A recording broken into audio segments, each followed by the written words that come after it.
Andai parliamentary threshold benar-benar naik, peta kekuatan parpol di parlemen boleh jadi ikut berubah. Selain partai besar, nasib sejumlah partai yang dicirikan bernafaskan Islam juga tak kalah menarik perhatian. Apalagi presentasi sebagian mereka tidaklah istimewa. Lantas, sanggupkah partai bercorak Islam itu bertahan? Berikut laporan utama, ambang batas parlemen naik. Partai Islam rontok?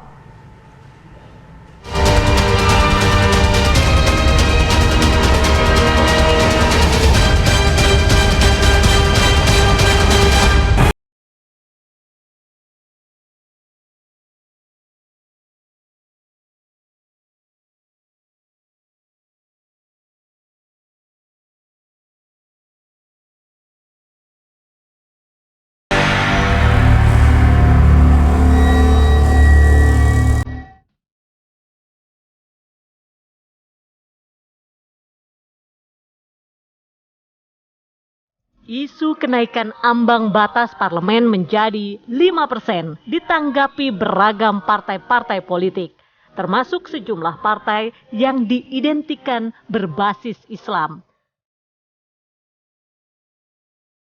Ada yang biasa-biasa saja, ada pula yang diselimuti rasa was-was.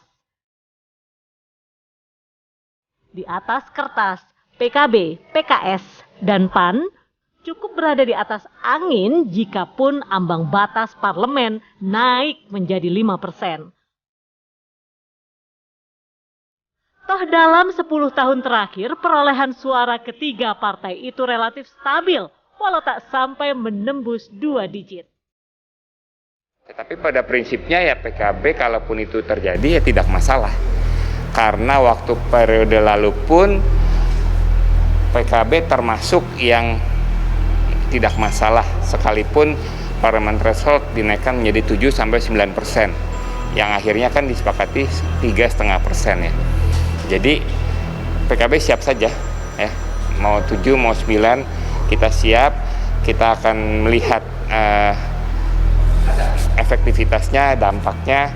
Tetapi kalaupun kami setuju, itu bagian dari konsolidasi demokrasi sehingga partai-partai menjadi lebih sederhana. Mungkin sistem kenegaraan kita juga lebih stabil ya. Kita akan bangun komunikasi antara fraksi, cobalah kita bangun pemahaman yang sama. Boleh kita menyederhanakan partai, tapi jangan memasung suara rakyat. Adapun kesiapan PKS, begitu dia mendaftar sebagai partai politik, tentu harus selalu siap.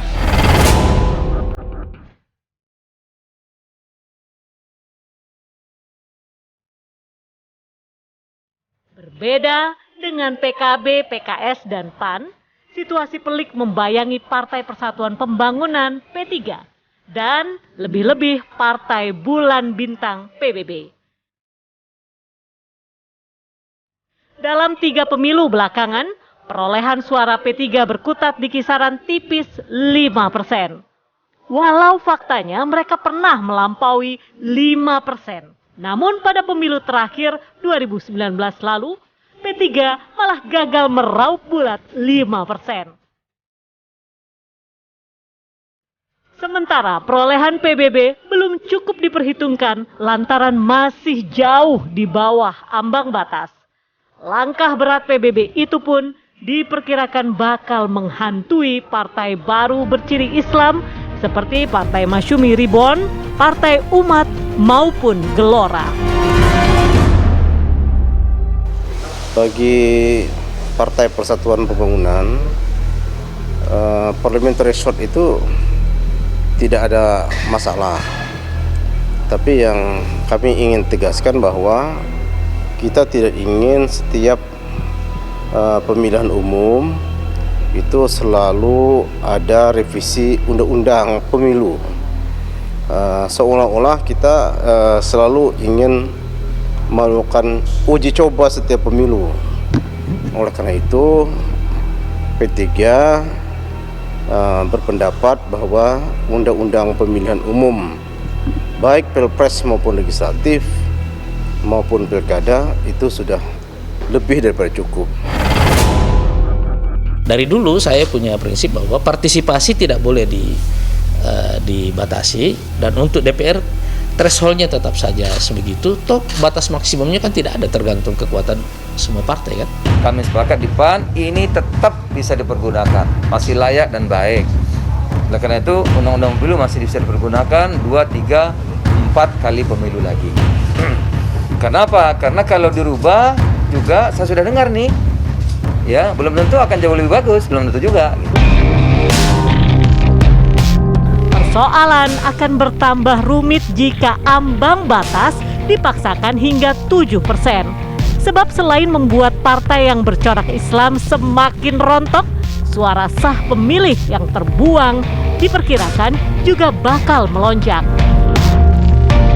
Diakui, meski politik identitas Islam menguat, namun suara partai Islam dinilai segitu-segitu saja, alias stagnan.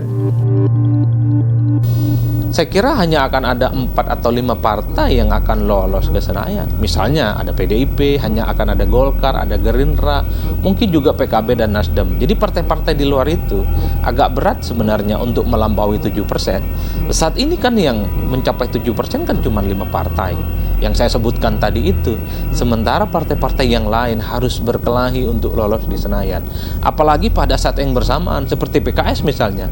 Sekarang ada sempalan partai politik karena konflik internal, ada partai gelora di situ, dan ini juga potensial menggerus elektabilitas PKS saat ini. Begitupun dengan PAN, ada partai yang kemudian dibuat oleh Amin Rais gitu ya. Begitupun dengan P3 yang selalu dirundung konflik. Ini cukup potensial partai-partai Islam terutama akan menjadi kuburan ketika ambang batas parlemen ini diketok palu dan disetujui oleh DPR nantinya.